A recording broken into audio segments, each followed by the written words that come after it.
Hey guys, so I just left Beth, or I should say my appointment at DaVita.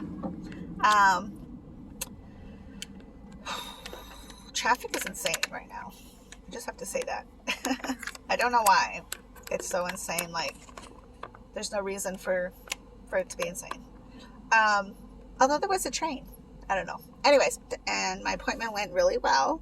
I did get my blood work, or my blood drawn, and then she did take samples from my bags, and she is I think I may have peed more this time than before. I don't know who's honking. Sometimes people see my license plate because it says my name and they'll honk and wave, so I always look because I am hoping that it's that and not that they're upset with me, or I don't even know. I'm not a honker in traffic, to be honest. I don't have road rage. I could really care less. I hate road rage. And I hate when people are bullies, like, on the road, because it's not my fault you're late to work. Like, get your ass up and get there on time instead of racing through traffic. Ugh. Anyways, that's a whole nother tangent. But I also learned that there's some studies coming out saying that people who cannot keep their potassium high enough have a greater risk of peritonitis. So I was just at Fry's and I didn't even get any potassium. So I think on my way home right now, I'm going to swing by and grab those mangoes. Maybe I'll see if there's a cantaloupe. I don't know. I do have guacamole still at home, but I think that I'm going to, every time I do an exchange, I think I need to eat potassium right after I drain. That way, it's just constantly in me or it's going back into me, hopefully balancing out. Because if you remember, when you're on dialysis, your dialysis pulls your potassium and protein and calcium. So you want to be almost on the high end so that when it pulls it, it gets you at a normal trend. If that makes sense. So I can't believe I went to Fry's and I didn't even get the things I meant to get. Like, I got excited about my recipe tonight. Hopefully I have time to cook it, because now I'm really tired and I'm thinking I just want to go home and take a nap and not spend an hour cooking chicken parmesan something or others, whatever it is. But I did buy the stuff for it, so I should. Plus I still have to feed us, so I don't know. I'm not actually very hungry right now, even though this morning I was super hungry.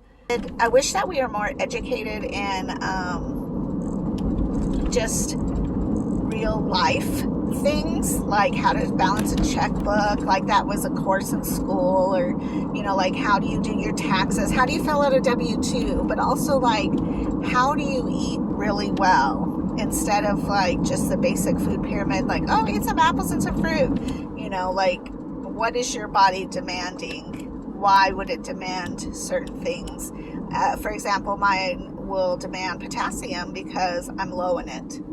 I have never known more about potassium than I ever have in my entire life. But thanks to kidney disease, I am now becoming more and more educated on that, which is great. I mean, you know, when I do hear about friends who are having heart issues or health issues, I always ask, what do you eat? And I think people probably get tired of that, because you don't want to be told, like, no more hot Cheetos with lime, or, you know, no more hamburgers, or, you know, like whatever. It's not really even the hamburger, because you can get away with eating the meat and then not the bread. But it's also like the pastas and the processed food, the cereals, the crackers, the granola bars that are sold to us like they're super healthy. They're not. They're garbage. Also, like the oils. It's just, and it becomes overwhelming, and it's a lot. But if you are facing living life, you know, fully or as healthy as possible, then you just have to choose to make those decisions, just like you choose, well, I'm not going to get drunk this weekend, or, I'm not going to do drugs, or I'm not going to, make these bad decisions because the outcome is so great and negative. So, I don't know. I'm also looking a lot too at like different cultures and what they eat, and especially like my own culture. I wasn't raised where I learned a lot about my culture, and that's nobody's fault. It's just kind of the way it is. In fact, I spoke Quechuan when I first came to America, but of course nobody spoke it here, and so I lost the language. I don't know, wouldn't that be wild if I went back to Peru and I could understand it? That would be super cool, but I don't think that'll be the case. So, but I am learning, and thanks to Don, he's a YouTuber, let me tell you, and he will research different ways that Peruvians make meals authentically, not the newer Western or North American style of Peruvian food. He really likes to see authentic food and how to eat without all the extra adding onto, so it's just really, that's really cool that I do have that kind of support of a person. Plus I need to eat as healthy as possible, and I think everybody should, so one of the things I thought was really cool is like one of my recipe books is called Peruvian Food. So he went through it to try to figure out which recipes were more authentic than others. And Ben got a hold of it and was looking at it, and there's like a yucca dish, and he was like super excited. He's like, let's try this. So I'm going to find all the ingredients for that, and then I will attempt to make it and see how it is. But I think it's really cool that Ben was like excited about it, because usually they're more pizza, soda, and it's not that Ben's not. He likes soda and pizza and anything, for the most part. But he's really good too. Like he'll eat squash. He doesn't like saucy things. I think I've already told you guys that. So he's not into he'll eat barbecued wings, but not really. He'll almost wipe off all the sauce, which is great, because actually barbecue sauce is sugar and it's high fructose corn syrups. So don't eat that. It's not good for us. It's just not. It's not good for anybody. I would definitely encourage you to start YouTubing or Google search or whatever search engines you like, to see what is actually in a lot of these foods that we've been told is so good for us. I love talking to people with kidney disease about what they eat, but more so what they've been told, so that we can kind of all come to an understanding together. Oh, you tried this? I haven't tried that. And then I can try it. Or I can say well, I usually already eat something like that on this day, so I can't eat it every day.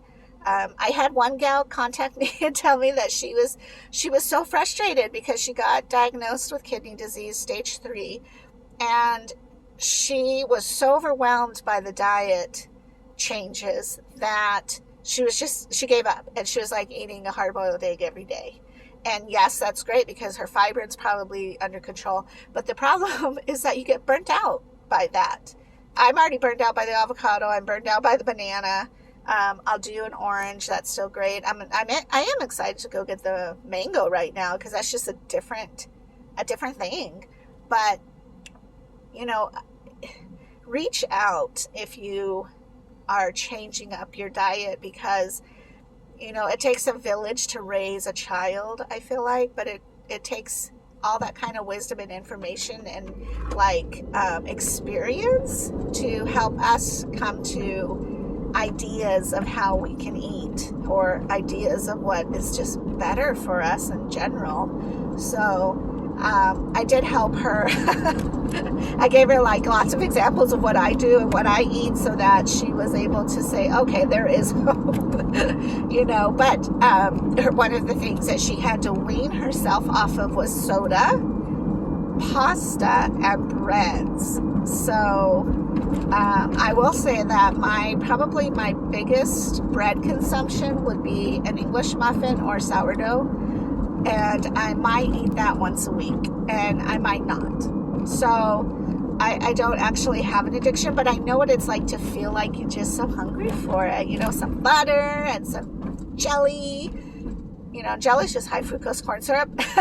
So maybe I should buy jam. I don't know. And then it can get real technical like that, and that becomes overwhelming. So you don't want to overwhelm yourself, but at the same time, you have to continually be wise. And I think that there are times where I'll eat something and like mentally check it off my list and be like, okay, I did that, not doing it again, I'm done.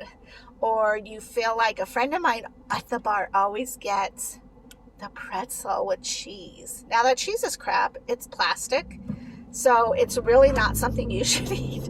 But darn it, if not once in a while, I'll look at it and she'll be like, you want a bite? And I'm like, hell yeah, I do. And then after the bite, I'm like, what did I do? So, yeah, I have to learn the hard way too. And granted, it's not like the entire pretzel like my soul wants, but at least I got the little tiny taste. And then I'm like, oh, well, why did I even do that to myself? And then I just know like the next like couple of times at least, if not forever, I'm like, no, thank you. I'm good. So you do have to pick and choose your battles when it comes to food as well. So I am excited though to eat a little bit more variety of potassium, because you do kind of get lazy. I mean, I just go to the store and it's like, oh, it's avocado and here's the freaking bananas, and then you're good to go. But I definitely gonna have to up that. Because I don't want to take medication for something that I seriously can handle. I seriously need to just get on this right now. And so that's what I'm going to try to do. And then I definitely don't want to get peritonitis because I have low potassium. So that would be super lame. Like I could do every step accordingly to perfection and get peritonitis because my potassium's low. And I forget why that is. Because your potassium helps your heart and so many things that I think maybe it doesn't, like maybe your peritoneum doesn't get enough energy to do what it's supposed to do. So it kind of, I don't know. I'll have to look that up. I'm not sure how it links together because I kind of forgot what Beth said, but it is important. That's the part that I remember, is it's important. So Google it, YouTube it, whatever it is that you do to search. That way you can be informed as well. And then let us know if you find out like a simple answer. Let us know on here and make the comments, because that way we're all learning together. And if you don't have kidney disease, you know what? You still need potassium. So yeah. All right. I'm going to let you go, but you have a great day, and I will talk to you guys tomorrow. Bye-bye.